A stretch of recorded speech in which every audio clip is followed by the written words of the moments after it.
Mais, brother. Caio, um caso aqui. Sou garota de programa. Certo. Ok? Sou filho de uma família completa de pessoas da igreja Deus é Amor. Sempre ouvi que Deus me odeia pelo que eu faço. Mas como me prostituo aqui na Suíça e mando dinheiro para minha família, dízimo para a igreja, o pastor não odeia o meu dinheiro. Nem minha família odeia o dinheiro que eu os ajudo. Só Deus que odeia a prostituta aqui. É um desabafo. O Senhor ama ela. Sim. Como Jesus amou. Como o Evangelho deixa claro. Não é que Jesus amou a tal ponto as prostitutas que se entregou por todas as prostitutas, para que toda prostituta que nele crê não pereça, mas tenha vida eterna.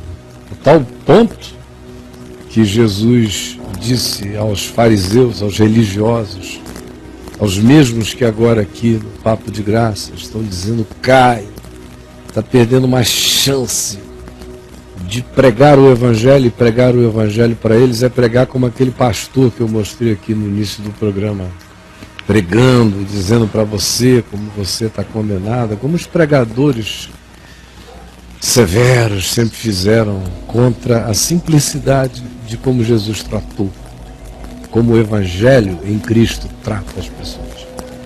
Mas Jesus, a tal ponto, me deixa afirmar o que eu afirmei sobre o amor dele por você, por todas as prostitutas do mundo, porque ele disse a fariseus que muitas meretrizes precederiam os líderes religiosos de Israel no reino dos céus. Muitas meretrizes. Com isso eu não estou estimulando você a viver da prostituição. Por outro lado, eu ao mesmo tempo sei que a mulher que se prostitui é a mulher que não goza, é a mulher que não tem prazer. Nenhuma prostituta que eu tenha conhecido, e eu conheci muitas prostitutas, tive muitas amigas prostitutas e passei o ministério inteiro lidando com muitas prostitutas se aproximando de Jesus, do Evangelho de Cristo. Muitas. Conheço milhares de histórias. Eu nunca encontrei, nem no tempo da minha juventude, quando o escracho no falar das coisas por parte das amigas que se prostituíam era total, eu nunca encontrei uma delas dizendo que saiu com um cara que pagou a ela e que ela gozou a noite inteira e que foi uma maravilha. Todo mundo gemendo, querendo que acabasse logo, para sair logo, para ir embora. Você melhor do que ninguém sabe do que eu estou dizendo. É um trabalho horroroso, gera um sentimento muito desagradável, porque não há afetividade nenhuma. Fica muito enganado quem em casa fica pensando que a prostituta é uma mulher que gosta de sexo.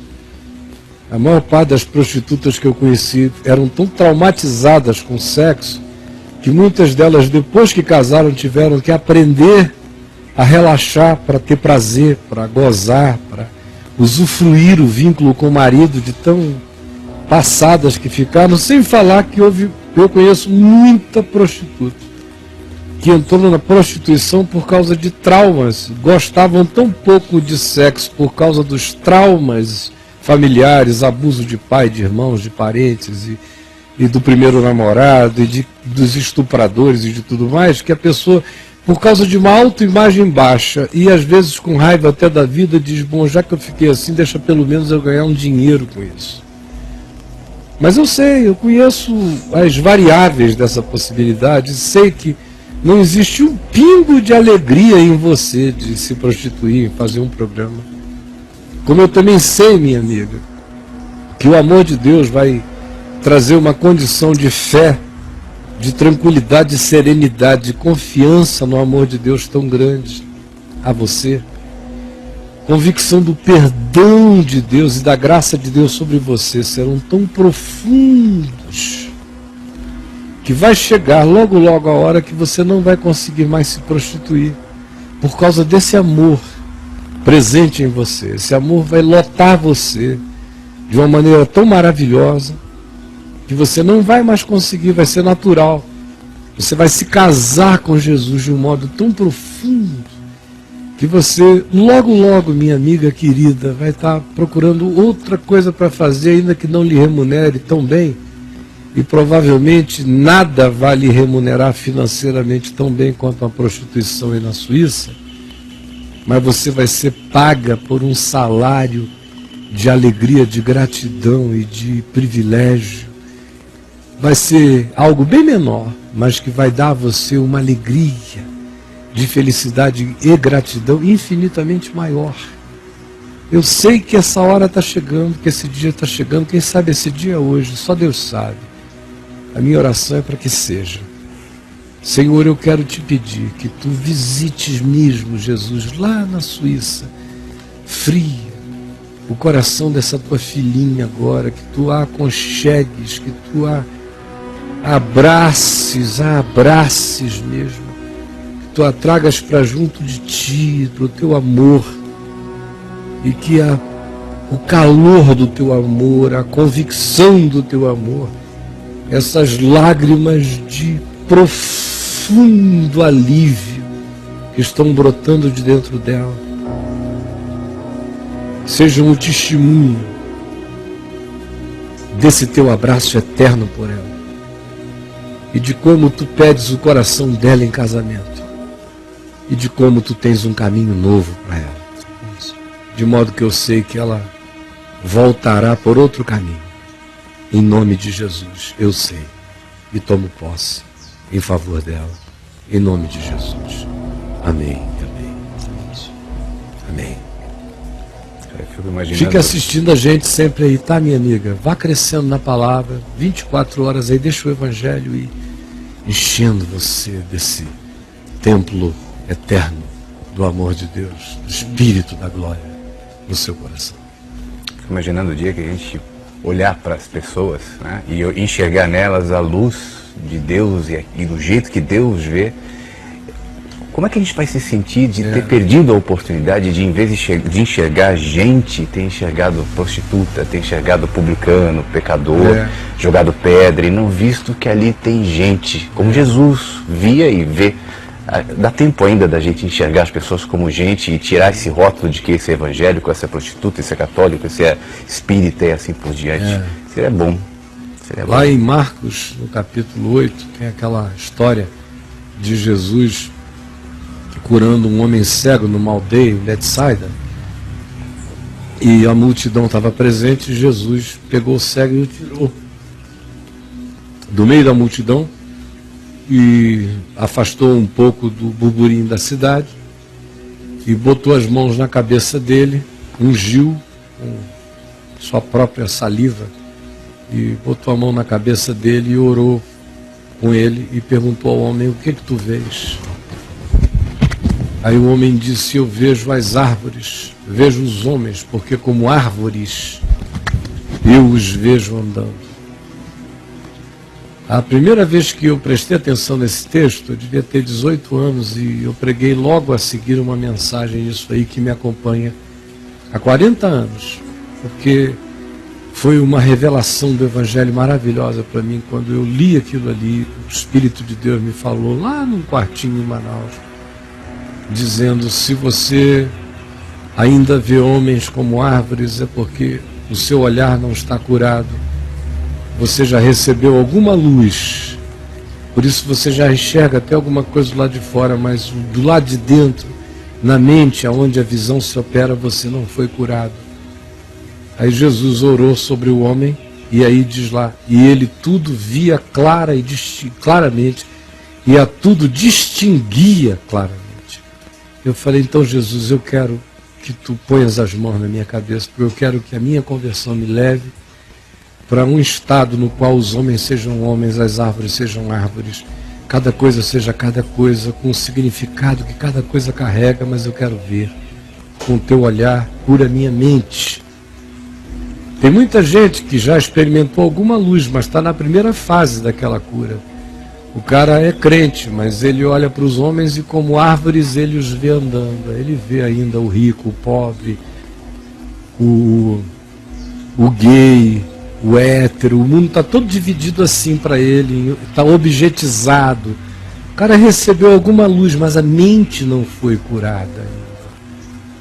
E aí, como é uma ilustração maravilhosa de como tem muita gente que já viu alguma coisa, mas está vendo sombra ainda. A gente só vê mesmo no segundo olhar de Jesus e conforme o Evangelho, quando, como eu disse no início, quando em Cristo nosso olhar já não vê mais homem, nem mulher, nem escravo, nem liberto, mas nem bárbaro, nem grego, nem judeu, nem grego, nem bárbaro, nem cita, nem escravo, nem livre, nem ninguém. Só existe um, todo mundo é meu irmão, todo mundo é criação, nós somos todos filhos do Pai, que está em todos, age por meio de todos, e louvado seja o nome dele. É maravilha que isso não é uma iluminação intelectual, mas é uma iluminação de graça, De né? graça. E merecida. E você Amém. vê porque Ele ilumina e porque você vê. Não existe caminho próprio para que eu chegue nesse ponto. Isso que é verdade. mais maravilhoso. Você tem que andar com Ele. Com Ele, nele. Não dá para andar com ninguém mais. Não dá para dizer eu ando com fulano. Você tem que andar com ele, senão você vai conhecer o fulano. E o fulano não é ele, nem é Deus. Ande com ele, siga-me. Temos que andar nele. Estar nele tem que implicar em andar nele, porque é só o andar nele que me faz estar nele mesmo. Segura e garantidamente usufruindo toda a sorte de bênçãos espirituais que existem para mim nas regiões celestiais em Cristo Jesus, o nosso Senhor. Braulinho, 14 minutos. Ela volta. Fala assim, Caião, queria muito largar isso. Tô chorando, porque eu me sinto assim. Como faço? Muita gente depende do meu dinheiro. Ore por mim. Olha só. Odeio o que eu faço. Tem uma amiga que tá lá na Suíça também, cara. Isso, eu me lembro dela. A gente podia entrar Mandar o e-mail se pra ela gente. pudesse mandar o e-mail, se o Manda e-mail e-mail dela pro não chat, revelar né? quem ela é, eu quero que ela continue livre e anônima Claro. mesmo. Então, se você quiser, eu posso encaminhar o seu e-mail. Eu tenho uma amiga que assiste a gente sempre aqui, que já fez uma história, uma viagem parecida com a sua, está aí na Suíça. Ela tá vendo a gente agora, Tá essa vendo a amiga. gente? Essa amiga tá- Deu bom dia hoje, ontem à noite ela deu boa noite no Então, Facebook. ela pode dar uma ajudada, pode ser uma companheira de julgo, que não Da vai Suíça. julgar você, vai ser sua amiga mesmo. Mas olha só o que eu vou lhe dizer, minha querida. Deixe que Deus cuida daqueles por quem você faz esse provimento, tendo que se prostituir para fazer o provimento. Eles não dizem que te odeiam? Então deixe que o amor de Deus trate de você, do começo ao fim. Com relação a eles vão viver com menos, como eles já viveram com menos, já viveram até sem nada antes. Mas você não tem que pagar esse preço que já foi pago por Jesus, já está pago. Você não tem que pagar esse preço pela vida deles. Deus cuida deles. Agora, não se ofereça para ser um instrumento da sobrevivência deles a Deus, matando a sua vida, minha filhinha, por favor. Não faz sentido. Mande para eles o que você puder mandar, na atividade que você puder conseguir, aonde Deus plantar você. Mas se você tomar uma decisão em fé, dizendo, Jesus, eu vou parar, eu vou procurar um outro trabalho, e eu vou confiar em Ti, cuida de mim, Jesus. Minha querida, eu fui moço, e já agora estou quase velho, mas eu nunca vi nenhuma pessoa que tomou uma decisão dessa se tornar miserável, e nem a sua descendência mendigar o pão. Tome essa decisão, é por amor a Deus em você, e por amor a você em Deus. E confie, tenha experiência pela primeira vez na vida de confiar. E você vai se assustar quando você tomar essa decisão e confiar, e repousar e disser, eu vou descansar no teu amor. Vou fazer o que eu puder, vou escolher, dentre as oportunidades que eu tiver, a melhor de trabalho. E vou confiar que o Senhor é o meu provedor. Se eu puder mandar só bem menos, mandarei o que eu puder. Mas o Senhor vai cuidar de mim e eu vou experimentar a riqueza dessa glória, dessa alegria, desse casamento de paz e amor com Deus no meu coração. É isso que você vai fazer. É isso que você vai fazer. E vai andar com a gente aqui. Porque nós vamos ajudar você a ir seguindo Jesus. E você com Ele, você e Ele. Como já está rolando essa coisa linda entre vocês dois aí. Entre você e o seu Deus. Você e o seu Senhor Jesus. Tá bom, minha amiga? Amém. Ela botou o e-mail dela aí? Botou. Vou fazer a ponte dela com a outra garota. Então você faz? Faço? Não, Tá legal. Já estou escrevendo para ela aqui. Maravilha, Braulinho. Então, olha, espera. Você vai receber um e-mail de uma amiga querida aí da Suíça. Eu espero que vocês se ajudem mutuamente em Cristo. Tá bom, gente boa?